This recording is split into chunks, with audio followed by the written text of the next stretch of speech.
Hi, I'm Julie from NVArtStops. We are a educational arts nonprofit group here in Las Vegas and also in Northern Nevada. I have to be honest, the Wetlands Park is one of my favorite parks to visit. I come here at least once a week just to walk around, take in all the nature, and I think it's really great that we have a little piece of nature right here so close in Las Vegas.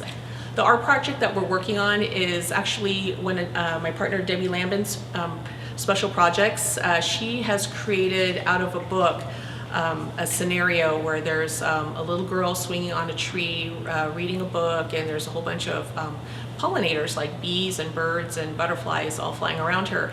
So we're going to replicate that into a much larger scale for this outdoor event. We really like the idea of using recyclable products.